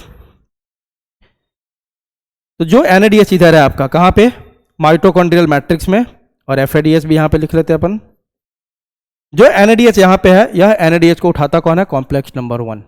जैसे ही कॉम्प्लेक्स नंबर 1 इसको उठाएगा, यह टूट जाता है किसमें, NAD plus 2 electron plus H+। देखो आप, NADH आया, इसको कौन लिया, कॉम्प्लेक्स नंबर 1 रिसीव करा, ये तुरंत आपका ऑक्सीडाइज हो क्या बना लिया, NAD प्लस 2 इलेक्ट्रॉन प्लस एक आपका प्रोटॉन H+। ठीक है, हर बार यही होगा। कितने NADH आपके पास, 10। हर बार एक एक NADH जाएगा, है ना, हर बार एक एक NADH जाएगा और हर बार यही प्रोसेस होगा। ठीक है, NADH गया, कॉम्प्लेक्स नंबर 1 इसको रिसीव करा, ये टूट गया किसमें, NAD प्लस 2 इलेक्ट्रॉन H+। अब कहानी शुरू होती है। NAD+ तो आपको माइटोकॉन्ड्रिया के मैट्रिक्स में ही रुक जाएगा। कहां रुक जाएगा, माइटोकॉन्ड्रिया के मैट्रिक्स में। ठीक है, अब ये दोनों बच गए, सबको देखते जाएंगे एक एक करके। बहुत सिंपल सा प्रोसेस है, हमें जो जो प्रोडक्ट मिला सब पे ध्यान देना है। NAD+ सर माइटोकॉन्ड्रिया मैट्रिक्स में ही रह गया। इलेक्ट्रॉन अब यहां पे है ना, जो 1 पे ही सारा काम हो रहा है ना, ये सारा काम कहां हो रहा है, कॉम्प्लेक्स नंबर 1 पे। तो जो कॉम्प्लेक्स नंबर 1 के पास ये दिखाया मैंने इधर है ना, लेकिन ये सारा काम कहां हो रहा है, कॉम्प्लेक्स नंबर 1 के सरफेस पे, मतलब इनर माइटोकॉन्ड्रियल मेम्ब्रेन पे। अब तुरंत इस 1 से जो NAD+ तो कहां आ जाएगा, माइटोकॉन्ड्रिया के मैट्रिक्स में रिलीज हो जाएगा। जो 2 इलेक्ट्रॉन है आपका, इसको उठाएगा कौन, आपका यूबिक्विनोन, और इस 2 इलेक्ट्रॉन को पास कर दिया किसको, कॉम्प्लेक्स नंबर 3। फिर कॉम्प्लेक्स नंबर 3 से इस 2 इलेक्ट्रॉन को उठाएगा कौन, साइटोक्रोम C, और पास कर दिया किसको, कॉम्प्लेक्स नंबर 4। चलो इलेक्ट्रॉन को कहां तक पहुंचा दिया हमने, कॉम्प्लेक्स नंबर 4 तक, वहीं पे रोकते हैं अभी। अभी हमने इलेक्ट्रॉन को कहां तक पहुंचा दिया, कॉम्प्लेक्स नंबर 4, वहीं पे रोकते हैं। एक चीज और बचा हुआ है इसमें, H+। अब H+ कहां जाए भाई, तो क्योंकि ये इलेक्ट्रॉन कैरियर्स है ना, तो इलेक्ट्रॉन को कैरी करेगा ना, H+ को कैरी नहीं करेगा वो।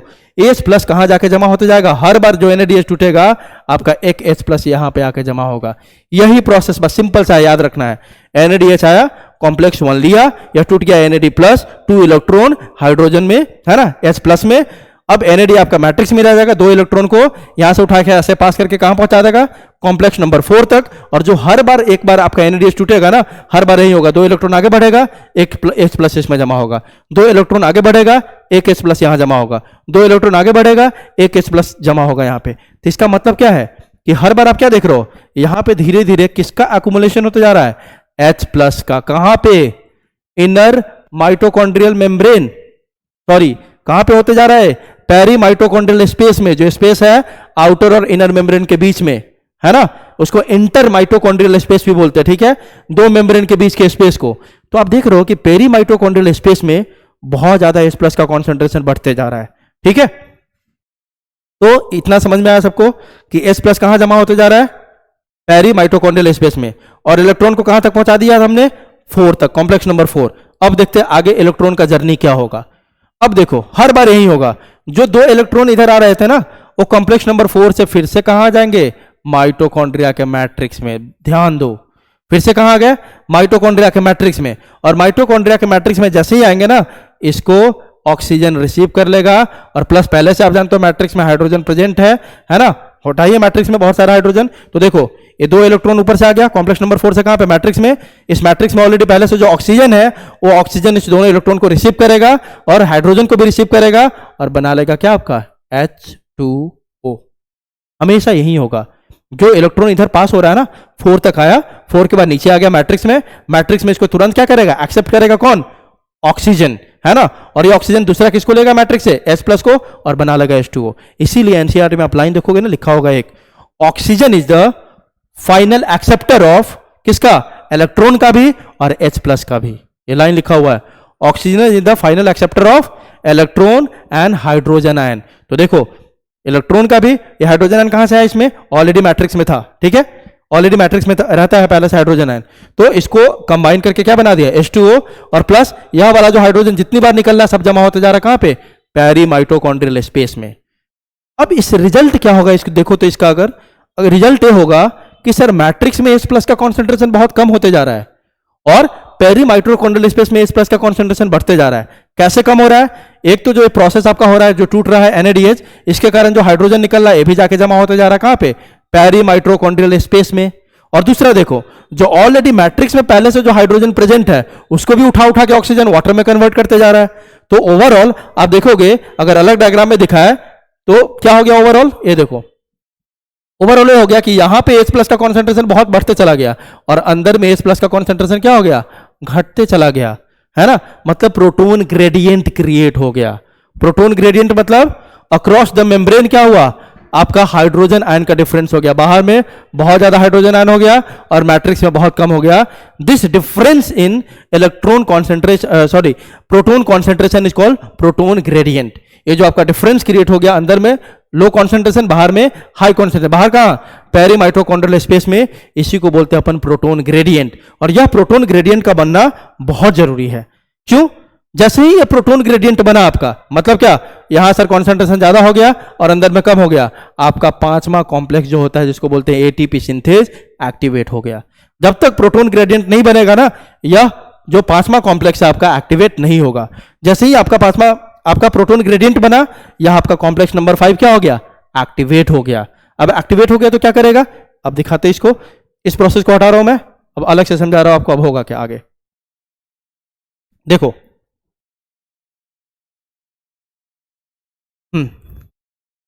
तो अभी तक हमने क्या देख लिया, यह देख लिया कि यहां पे, अब सारा प्रोसेस में नहीं दिखा रहा मैं, ठीक है, आप समझ जाना। कॉम्प्लेक्स 1 सब दिखा दिया था। हुआ था क्या, यहां पे H+ का कॉन्सेंट्रेशन बहुत ज्यादा हो गया था, और अंदर में H+ का कॉन्सेंट्रेशन मैट्रिक्स में क्या हो गया, कम हो गया था। जैसे ही होता है आपका कॉम्प्लेक्स नंबर 5 जो था वो एक्टिवेट हो गया। अब जो कॉम्प्लेक्स 5 है ना, उसको बोलते हैं अपन ATP सिंथेज। इसके 2 पार्ट होते हैं, एक को बोलते हैं F0, एक को बोलते हैं F1, है ना। F0 पार्ट क्या करता है, यहां पे ट्रांस मेम्ब्रेन चैनल बना देता है, ट्रांस मेम्ब्रेन चैनल। और F1 क्या करेगा, यह हाइड्रोजन आयन को उठा उठा के कहां पे, बाहर भेजता जाएगा, ठीक है। देखो क्या है, यहां पे क्या हुआ, ये जो अब इसको दिखा रहा है कॉम्प्लेक्स नंबर 5 को, ये क्या करता है, यहां पे H+ का आपका कॉन्सेंट्रेशन क्या है, बहुत ज्यादा कम है, बहुत कम है, और यहां पे बहुत ज्यादा है। ये क्या करेगा, उठा उठा के H+ को कहां से, पेरी माइटोकॉन्ड्रियल स्पेस से कहां भेजना शुरू करेगा, माइटोकॉन्ड्रियल मैट्रिक्स में। मतलब फिर से यह माइटोकॉन्ड्रियल मैट्रिक्स में H+ के कॉन्सेंट्रेशन को बढ़ाना चाहेगा। कैसे बढ़ाएगा, और जो 2 पार्ट मैंने बताया ना, F0 पार्ट क्या करता है, यहां पे चैनल बनाता है पहले, है ना, और F0 क्या करेगा, इसको यहां पे बाहर लाएगा। आ रही बात समझ, F0 पार्ट क्या करेगा, F0 पार्ट क्या करेगा, यहां पे चैनल, मतलब कि H+ खुद से नहीं आ सकता है मैट्रिक्स में, यह H+ खुद से नहीं आ सकता है ना। तो यहां पे क्या करना होगा हमें, फैसिलिटेटेड डिफ्यूजन, जिसमें हेल्प करेगा कौन, एटीपी सिंथेज। तो एटीपी सिंथेज क्या किया, ये देखो पहले यहां पे चैनल क्रिएट कर देगा, पोर क्रिएट कर देगा, और जो एफ्रॉन पार्ट है उसको अटैच कर देगा, ताकि यहां से उठा उठा के हम कहां भेज सके, सब कुछ कहां भेज सके, माइटोकॉन्ड्रियल मैट्रिक्स में। तो देखो अब यहां से क्या हो गया, ऐसे H प्लस आपका आने लग गया, कहां से, पेरी माइटोकॉन्ड्रियल स्पेस से, कहां पे, माइटोकॉन्ड्रियल मैट्रिक्स में। और ऐसा बोला जाता है कि जब दो H plus peri mitochondrial space से कहां जाते हैं, माइटोकॉन्ड्रियल मैट्रिक्स में, तो एक एडीपी है ना,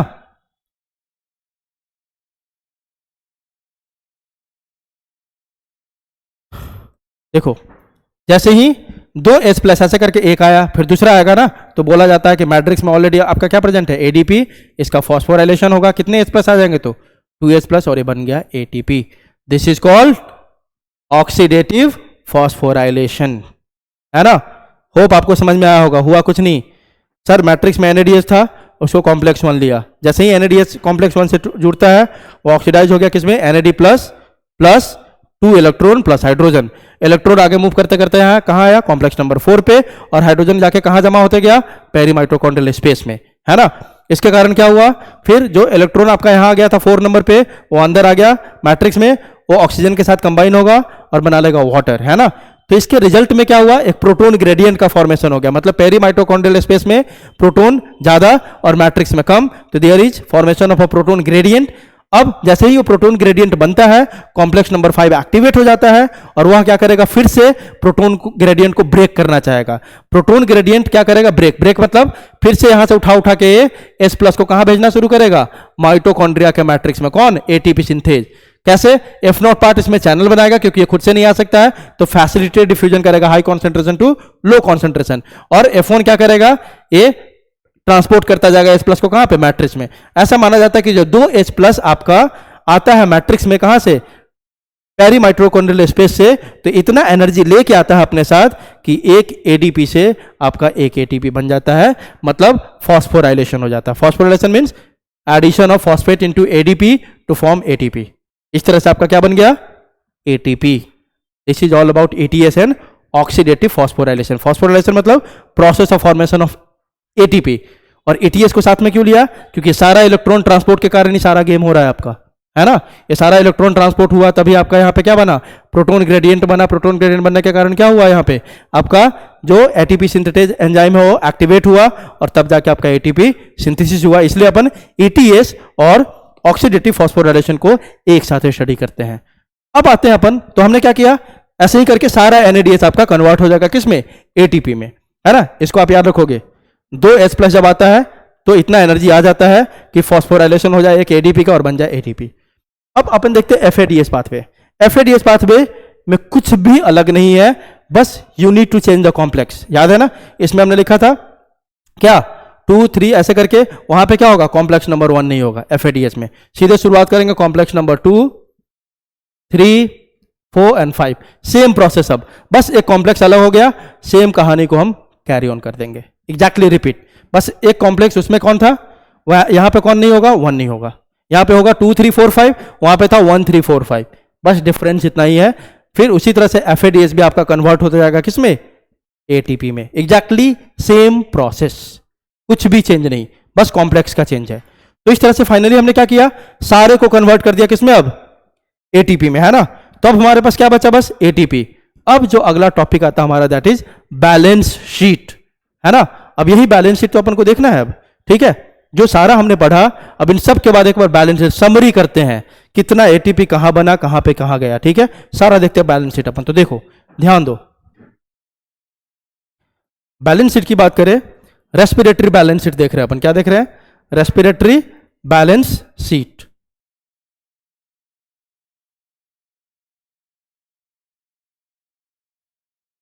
बैलेंस शीट देखो, चलो देखते हैं अपन। ग्लाइकोलाइसिस में अपन एक और टर्म से यहां पे थोड़ा इंट्रोडक्शन लेते हैं। पहला है, दो टर्म आपने सुना होगा, एक को बोलते हैं सबस्ट्रेट लेवल फॉस्फोराइलेशन। क्या है टर्म आपका, सबस्ट्रेट लेवल फॉस्फोराइलेशन। दूसरा आपका ऑक्सीडेटिव फॉस्फोराइलेशन।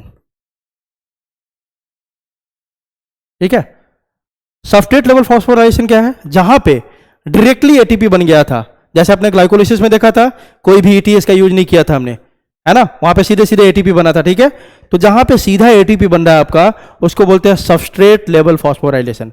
और जहां पे आपको ईटीएस और ऑक्सीडेटिव पाथवे का यूज करना पड़ा, किसके लिए?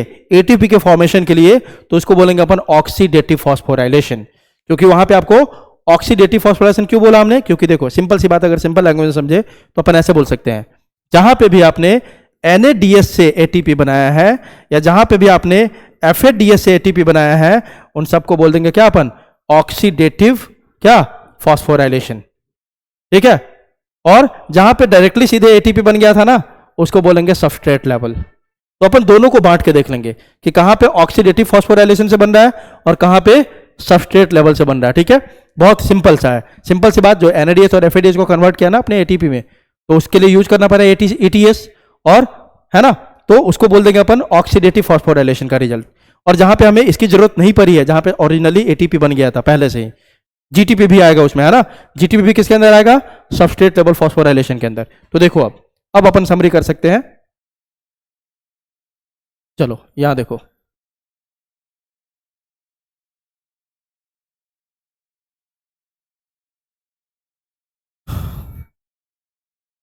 चलो देखो,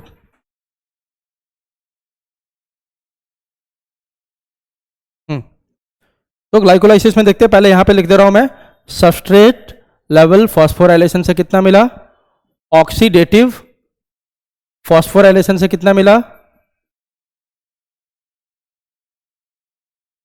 और नेट कितना मिला, है ना। नंबर ऑफ टर्न भी देख सकते हैं कि कितने बार ग्लाइकोलाइसिस एक ही बार होगा। ग्लाइकोलाइसिस के बाद आपने देखा था कितने एटीपी मिले थे टोटल? नेट एटीपी 2 मिले थे, है ना। तो एटीपी कितने मिले थे? 2 एटीपी मिले थे आपके, जिसमें हमें एटीएस का यूज नहीं करना पड़ा था, है ना। 2 एटीपी मिला था। उसके बाद आपने देखा था क्या? 2 NADH भी मिला था, है ना, 2 NADH। तो NADH किस में जाएगा?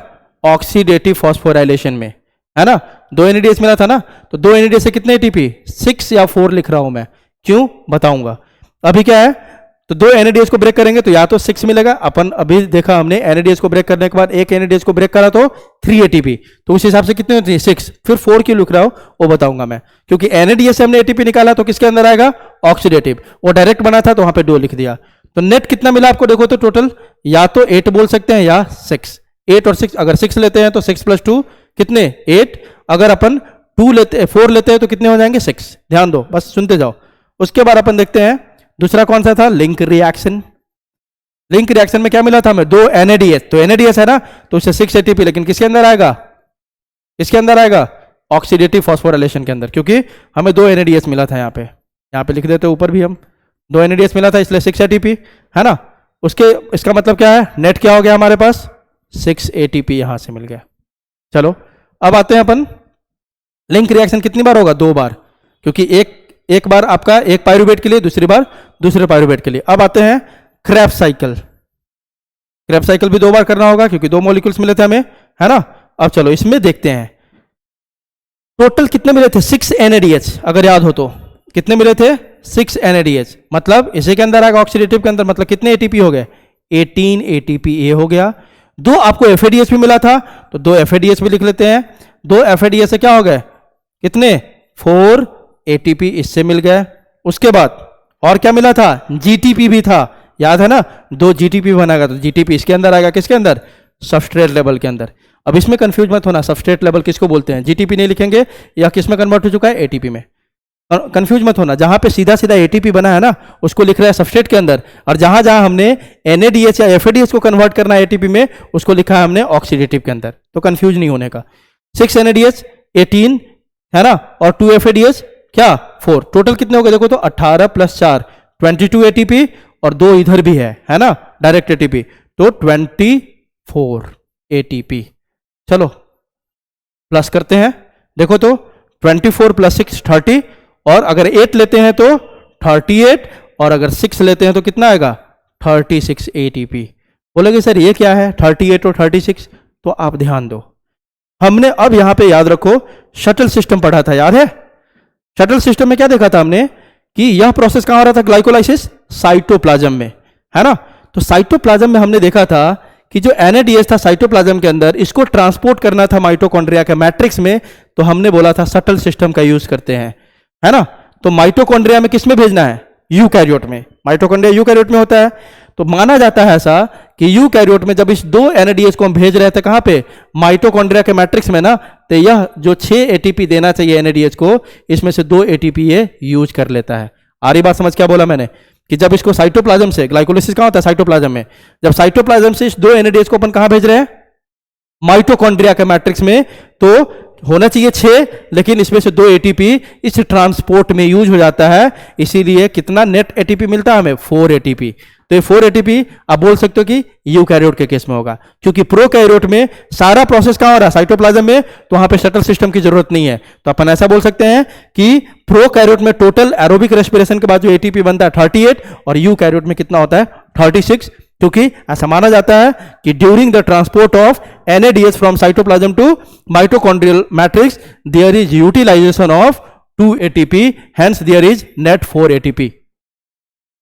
होप आप समझ गए कि क्यों 38 बोलते हैं और क्यों 36। 38 आप बोल सकते हो प्रोकैरियोट में, क्योंकि वहां पे कोई ट्रांसपोर्ट की जरूरत नहीं होती है। यूकैरियोट में क्योंकि हमें NADH को ट्रांसपोर्ट करना है ना, माइटोकॉन्ड्रियल मैट्रिक्स में, तो 6 में से 2 ATP यूज कर लेता है, इसलिए आपको पूरे जो हिसाब किताब में 2 ATP कम नजर आता है, 36 आता है। तो अपन बोल सकते हैं कि net gain of ATP during 1 aerobic respiration is 36। Clear है? ये हो गया आपका पूरा कहानी एरोबिक रेस्पिरेशन का। पूरा हमने क्या देख लिया?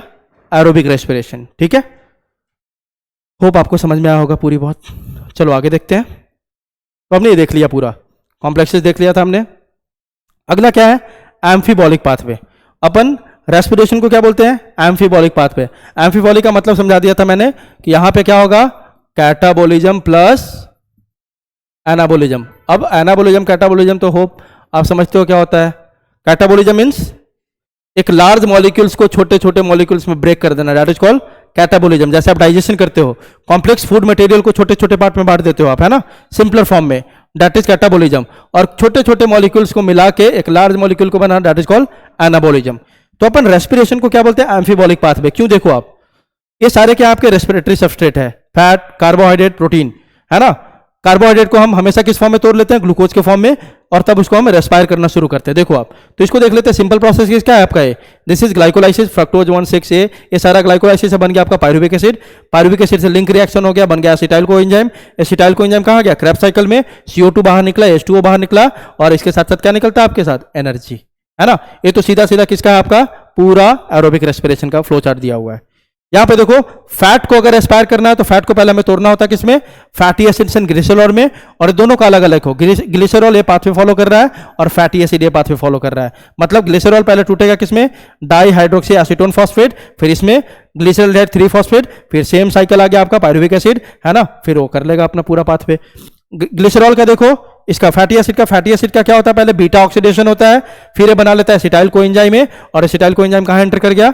क्रेब्स साइकिल के अंदर। ठीक है, एग्जैक्टली सेम है। प्रोटीन पहले टूटा अमाइनो एसिड में, अमाइनो एसिड क्या बना लिया? पायरुविक एसिड, है ना, और फिर एंटर कर गया सेम साइकिल में और CO2 H2O बनाएगा। तो आप देख रहे हो कि सारे जो सबस्ट्रेट है पहले उसको सिंपल फॉर्म में तोड़ के तब वो आपके रेस्पिरेटरी पाथवे में एंटर कर रहा है। अब ये सब क्या हो रहा है? ब्रेक डाउन हो रहा है, कैटाबोलिज्म हो रहा है। सारा प्रोसेस क्या दिखा रहा है आपको? कैटाबोलिज्म। देखो ना, प्रोटीन टूटा आपने बेसिक यूनिट्स में, that is amino acid. Fat टूटा आपने basic unit, that is fatty acid and glycerol. Carbohydrate टूटा आपने basic unit, that is simple sugar like glucose, monosaccharide, है ना। तो ये सब ब्रेक डाउन हो रहा है। तो ये जो प्रोसेस आपको दिख रहा है, क्या दिख रहा है? कैटाबोलिज्म। बट मान लो जैसे कि ये प्रोटीन है, ये किसमें टूटा? Amino acid. अमाइनो एसिड से क्या बना? पायरुविक एसिड, और एंटर कर रहा है। मान लो पायरुविक एसिड तक बन चुका है, अब इसको आगे कहां जाना है? पायरुविक एसिड के बाद क्या बनता है? लिंक रिएक्शन के बाद एसिटाइल कोएंजाइम। लेकिन पायरुविक एसिड तक बना है और हमारे बॉडी में उसी टाइम प्रोटीन की कमी हो गई। ध्यान दो, प्रोटीन आपका बना रहा, प्रोटीन से बना अमाइनो एसिड, अमाइनो एसिड बना लिया पायरुविक एसिड। पायरुविक एसिड कहां जा रहा है? क्या बनाएगा? क्या बनाना चाहिए? Acetyl coenzyme. नेक्स्ट डेस्टिनेशन उसका वही है।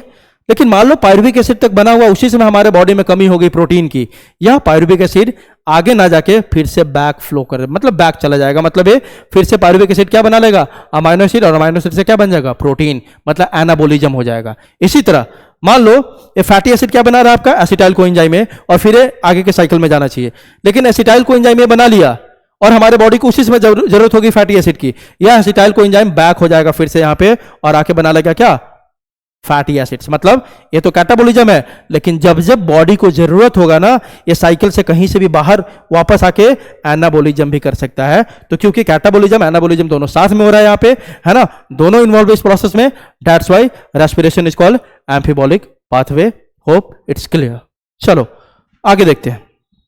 एक और टर्म आता है आपका रेस्पिरेटरी कोशेंट, है ना, आरक्यू। यह है क्या आपका, volume of carbon dioxide produce by volume of oxygen consumed, मतलब आपने ऑक्सीजन जो कंज्यूम किया उसके बदले में कितना CO2 रिलीज हुआ, है ना, उसी को अपन बोलते हैं क्या, आरक्यू, है ना। तो देखो ना, एक एग्जांपल से आप आराम से निकाल सकते हो एरोबिक रेस्पिरेशन का। देखो आरक्यू कैसे निकालते हैं, कार्बोहाइड्रेट को लेते हैं, हर सबस्ट्रेट का आरक्यू अलग अलग होगा, है ना। तो अपन किसका देख रहे हैं अभी, कार्बोहाइड्रेट का, जो आपके बुक में दिया हुआ है। तो आप देखोगे कार्बोहाइड्रेट में, देखो बहुत आसानी से C6H12O6 इक्वेशन आपका, आप जानते हो CO2 + 6H2O। अब देखो तो आप फॉर्मूला क्या है, volume of carbon dioxide produce, तो प्रोड्यूस कितना हो रहा है देखो तो 6।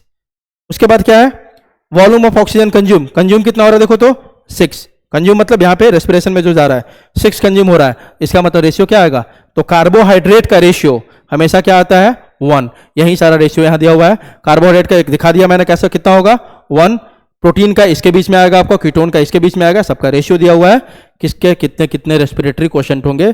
कार्बोहाइड्रेट का एक एग्जांपल देखते हैं, how to calculate respiratory quotient, and it is nothing but volume of carbon dioxide produce, है ना, by volume of oxygen consumed per unit time.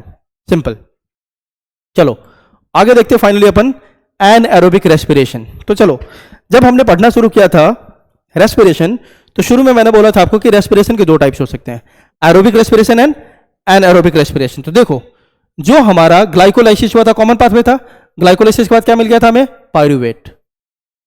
अब इस पायरुवेट का 2 फेट है, मतलब फेट और पायरुवेट, मतलब ये 2 जगह जा सकता है। अगर इसको ऑक्सीजन मिल गया तो ये क्या करेगा, एरोबिक रेस्पिरेशन। अगर ऑक्सीजन मिल गया तो क्या करेगा, एरोबिक रेस्पिरेशन। अगर ऑक्सीजन मिला तो, अगर ऑक्सीजन नहीं है तो क्या करेगा, एनएरोबिक रेस्पिरेशन, जिसको क्या बोलते हैं अपन, अल्कोहलिक फर्मेंटेशन, है ना। ये कब होगा, जब ऑक्सीजन नहीं मिला तब, O2- मैंने लिखा है। ऑक्सीजन मिल जाएगा तो पक्की बात है पायरुवेट क्या कर लेगा, एरोबिक रेस्पिरेशन। जब नहीं मिलेगा ऑक्सीजन तो क्या करेगा, एनएरोबिक रेस्पिरेशन। अब आप जानते हो एनएरोबिक रेस्पिरेशन 2 टाइप के होते हैं, आपने पढ़ा बचपन से ये चीज, है ना, 7th 8th 9th से पढ़ने लग जाते हैं। एक होता है आपका lactic acid fermentation, lactic acid fermentation, दूसरा क्या होता है आपका, अल्कोहलिक फॉर्मेंटेशन। अल्कोहलिक फॉर्मेंटेशन मतलब ये दोनों कर सकता है ना। लैक्टिक एसिड किसमें देखने को मिलता है, हमारे मसल्स में, जो आप एक्सरसाइज करते हो, है ना, तो ऑक्सीजन की कमी हो जाती है, क्योंकि ऑक्सीजन जब पूरा कंज्यूम होता है तो यहाँ पे लैक्टेट का फॉर्मेशन हो जाता है, इसीलिए पेन होने लगता है मसल में रिग्रेस एक्सरसाइजेस के बाद, है ना। तो एक है लैक्टिक एसिड फॉर्मेंटेशन, मतलब इसमें प्रोडक्ट क्या बनेगा आपका, लैक्टिक एसिड, और एक है अल्कोहलिक फॉर्मेंटेशन, इसमें बनेगा आपका alcohol, like ethanol plus CO2। इसमें ध्यान रखने का, क्वेश्चन ये पूछा हुआ है नीट में कि कौन सा फॉर्मेंटेशन है जिसमें CO2 भी निकलता है एज अ बाई प्रोडक्ट, तो किसमें, अल्कोहलिक फॉर्मेंटेशन में। लैक्टिक एसिड फॉर्मेंटेशन में आपका CO2 रिलीज नहीं होता, क्या बनता है, लैक्टेट प्लस एनर्जी, कितना एनर्जी, 2 ATP, है ना। और अल्कोहलिक फॉर्मेंटेशन में आपको इथेनॉल निकलेगा प्लस क्या, CO2 और 2 ATP। तो CO2 किस फॉर्मेंटेशन में, अल्कोहलिक फॉर्मेंटेशन में। एनसीईआरटी का आपका पूरा प्रोसेस दिया हुआ, देखो ग्लूकोज, ये तो पूरा क्या दिखा रहा है आपको, ग्लाइकोलाइसिस। ग्लाइकोलाइसिस के बाद क्या बन गया, ये जो सारा स्टेप आपको देखो सीधा सीधा ऐसे आके यहाँ तक क्या आपका पायरुविक एसिड तक ग्लाइकोलाइसिस, है ना। अब ये पायरुविक एसिड के पास 2 रास्ते हैं, क्या रास्ते हैं, पहला या तो ये इथेनॉल या CO2 बना ले, ये वाला नीचे वाला दिखा रहा है आपका दिस प्रोसेस, ये क्या दिखा रहा है आपका, अल्कोहलिक फॉर्मेंटेशन, और ऊपर वाला जो ये वाला है ये दिखा रहा है आपका लैक्टिक एसिड फॉर्मेंटेशन।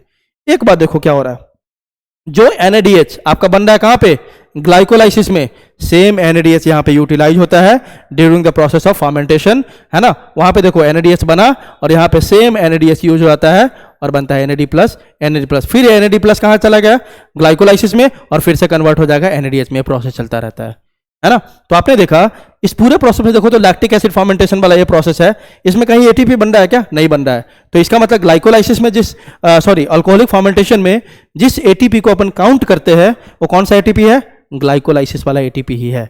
प्लस ये जो NADH यूज हो रहा है आपको फर्मेंटेशन में, वो NADH आता कहां से है, that NADH comes from glycolysis only. यहाँ पे NADH बना था और NADH यहाँ पे यूज हुआ। और दो टाइप के होते हैं आपके फर्मेंटेशन, एक लैक्टिक एसिड फर्मेंटेशन जिसमें लैक्टिक एसिड बनता है या लैक्टेट, और एक होता है आपका क्या, अल्कोहलिक फर्मेंटेशन जिसमें अल्कोहल इथेनॉल प्लस CO2 बनता है। क्लियर है। तो इस तरह से अगर आप देखोगे तो पूरा चैप्टर हमने समराइज कर लिया रेस्पिरेशन को लगभग 1 घंटे टाइम में, और होप आपको डाउट होना नहीं चाहिए इस पे, ठीक है। अगर आप इसको ढंग से देखो और NCERT की बुक्स को एक बार पढ़ लो, सारे डाउट्स आपके खत्म हो जाएंगे।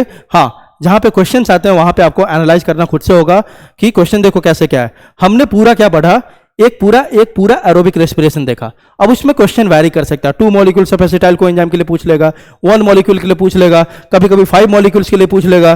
तो उसके अकॉर्डिंग आप कैलकुलेट कर लेना, है ना। क्योंकि हमने क्या पढ़ा, 1 कंप्लीट एरोबिक रेस्पिरेशन, उसमें हमने देखा कहां कहां कितने ATP निकल रहे हैं, कितने NADH निकल रहे हैं। तो होप आपको सारा कॉन्सेप्ट समझ में आया होगा। अगला चैप्टर अपन कंटिन्यू करेंगे कल। Thank you.